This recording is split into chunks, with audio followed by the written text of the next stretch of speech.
Trump ने पाकिस्तान के परमाणु हथियारों को मोहरा बना करके सऊदी अरब को किसी ऐसी जंग में तो झोंकना शुरू नहीं कर दिया जो 57 मुस्लिम देशों की एकता को पूरी तरह से तबाह कर डालेगा और फिर इसके बाद पूरी तरह से इजराइल पूरे अरब वर्ल्ड पर राज करेगा।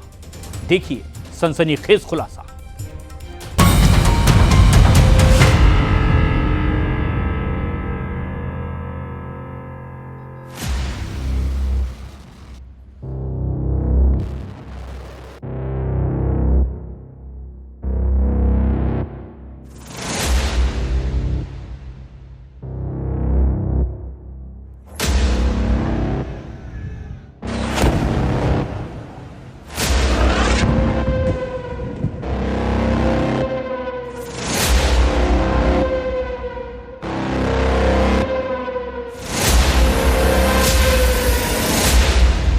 एटम बम पाकिस्तानी, टारगेट ईरानी, अरब युद्ध का मास्टरमाइंड सऊदी।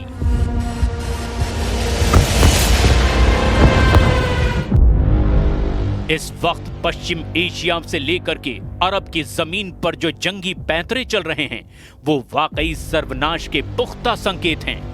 एक तरफ गाजा में इजरायली हमले में एक ही दिन में 100 के करीब फिलिस्तीनी मारे गए, 4 लाख से ज्यादा फिलिस्तीनी गाजा सिटी छोड़कर भाग चुके हैं, तो वहीं दूसरी तरफ राष्ट्रपति ट्रंप ने सऊदी अरब के प्रिंस मोहम्मद बिन सलमान के साथ मिलकर ईरान के खिलाफ ऐसी परमाणु चाल चली है जिसने ईरान को बैकफुट पर करना शुरू कर दिया है।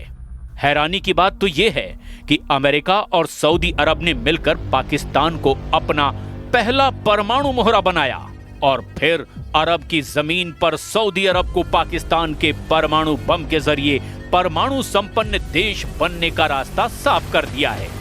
चौंकाने वाली बात तो यह है कि जो दावे किए जा रहे हैं कि सऊदी अरब और पाकिस्तान की परमाणु हथियारों की डील इजराइल और भारत को ध्यान में रखकर की गई है, उस दावे को ठेंगा दिखाते हुए अब पता चला है कि सुन्नी मुस्लिम देश सऊदी अरब शिया मुस्लिम देश ईरान को टारगेट करने के लिए पाकिस्तान को परमाणु मोहरा बनाकर इस्तेमाल कर रहा है।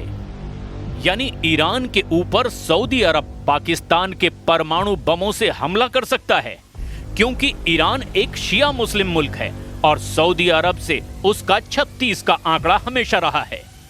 हम आपको गाजा में खूनी संग्राम से लेकर अरब युद्ध में मास्टरमाइंड बनने जा रहे सऊदी अरब की वो चाल दिखाने जा रहे हैं जिसने पुतिन के भी ईरान के बहाने पसीने निकालने शुरू कर दिए हैं। ईरान पर गिरेगा पाकिस्तानी परमाणु बम, अमेरिका का मोहरा सऊदी अरब।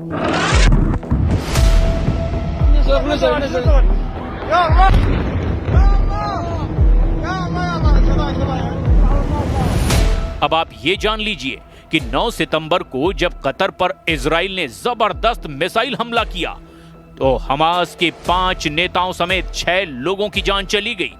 उसके बाद 57 मुस्लिम देशों वाले संगठन OIC या कहें कि इस्लामिक सहयोग संगठन ने इजराइल के खिलाफ भाषणबाजी तो खूब की, लेकिन जमीन पर कुछ असर अब तक दिखाई नहीं दिया। 9 सितंबर को कतर पर इजराइल ने मिसाइल हमला किया और मात्र इस हमले के 10 दिन के अंदर ही सऊदी अरब और पाकिस्तान के बीच परमाणु हथियारों को लेकर डील हो गई, या यूं कहें कि सऊदी अरब के बेतहाशा कर्ज में डूबे पाकिस्तान ने अपने परमाणु हथियार सऊदी अरब को एक तरह से बेच ही दिए। एक्सपर्ट्स का दावा है कि इस पूरी परमाणु और युद्ध की डील के बीच अमेरिका के राष्ट्रपति ट्रंप हैं, जो ईरान के साथ साथ रूस को भी पश्चिम एशिया में कमजोर करना चाहते हैं, क्योंकि ईरान ही ऐसा इकलौता मुस्लिम मुल्क है जो रूस का आंख मूंद कर यूक्रेन युद्ध में साथ दे रहा है, और ईरान ही इकलौता ऐसा शिया मुल्क होने वाला है जिसके पास अपने दम पर खुद के हथियार हो सकते हैं। पाकिस्तान और सऊदी अरब ने 17 सितंबर को रियाद में एक रणनीतिक पारस्परिक रक्षा समझौते पर हस्ताक्षर किए।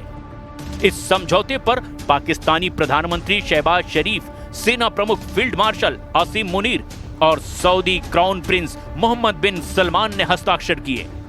ये समझौता 9 सितंबर को कतर पर हुए इजरायली हवाई हमले के लगभग 10 दिन बाद हुआ, जिसमें हमास नेताओं को निशाना बनाया गया।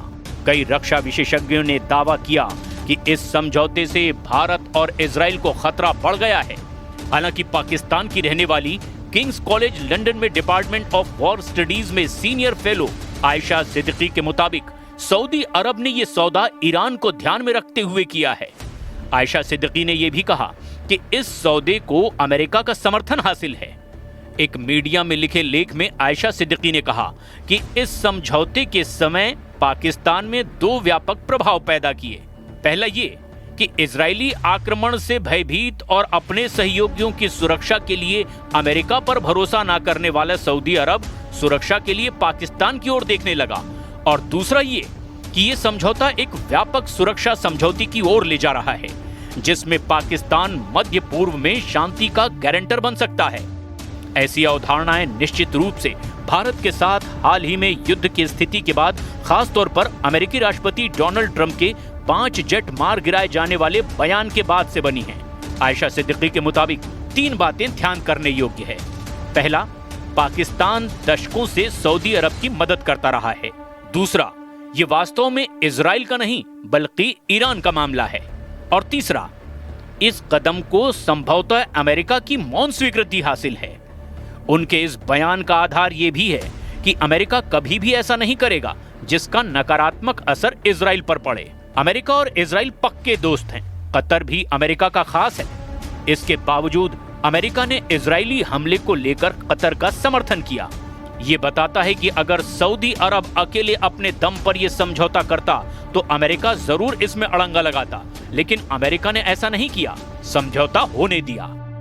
सऊदी अरब ईरान के परमाणु हथियारों को इजराइल की तरह अपने अस्तित्व के लिए खतरे के रूप में देखता है। सऊदी अरब सुन्नी इस्लाम का नेता है, जबकि ईरान शिया इस्लाम का। ईरान तेजी से परमाणु हथियारों के विकास पर काम कर रहा है। ऐसी आशंका है कि उसके पास अभी इस वक्त वर्तमान में कई परमाणु बम बनाने लायक समृद्ध यूरेनियम मौजूद है। हालांकि हाल के ही समय में इजराइल और अमेरिकी हमलों के कारण उसके परमाणु कार्यक्रम को भारी नुकसान पहुंचा है। ऐसे में ईरान के परमाणु हथियारों से डरे मोहम्मद बिन सलमान अल सऊद ने एक दूसरे सुन्नी देश पाकिस्तान के परमाणु हथियारों को पाने के लिए यह रक्षा सौदा कर लिया।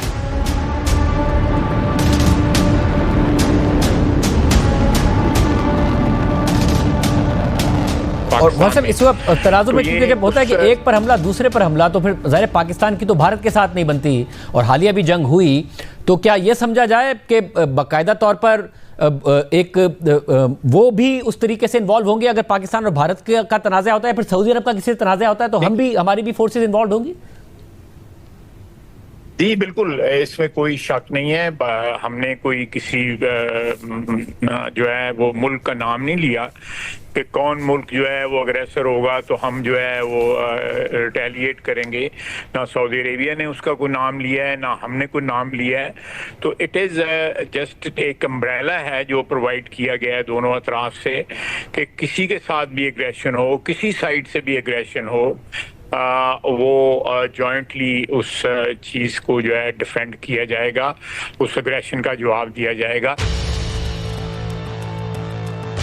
पाकिस्तान के प्रधानमंत्री शहबाज शरीफ के साथ पाकिस्तानी सेना प्रमुख आसिम मुनीर, उप प्रधानमंत्री इशाक डार, रक्षा मंत्री ख्वाजा आसिफ, वित्त मंत्री मोहम्मद औरंगजेब और हाई लेवल डेलीगेशन सऊदी अरब पहुंचा है। जिस वक्त इस रक्षा समझौते पर साइन किए जा रहे थे, तब पाकिस्तानी सेना प्रमुख आसिम मुनीर भी वहां मौजूद थे। एक अधिकारी ने रॉयटर्स को बताया कि यह समझौता किसी खास देश या घटना के खिलाफ नहीं हुआ, बल्कि दोनों देशों के बीच लंबे समय तक चले गहरे सहयोग का आधिकारिक रूप है। लेकिन हकीकत में यह समझौता ईरान पर दोहरी मार है। उसके परमाणु फैसिलिटी पर हमले हो चुके हैं और सऊदी अरब को पाकिस्तान के परमाणु हथियार मिलने का रास्ता साफ हो चुका है। लेकिन हैरानी की बात यह है कि सऊदी अरब, कतर और पाकिस्तान कतर पर हमले और गाजा में कत्लेआम पर इजराइल के खिलाफ एक भी सख्त कार्रवाई नहीं कर पाए हैं, जबकि गाजा में इजराइल फिलिस्तीनियों को गाजा सिटी से भागने पर मजबूर कर रहा है। Gaza to Saudi Arab, Trump Netanyahu का अरब युद्ध।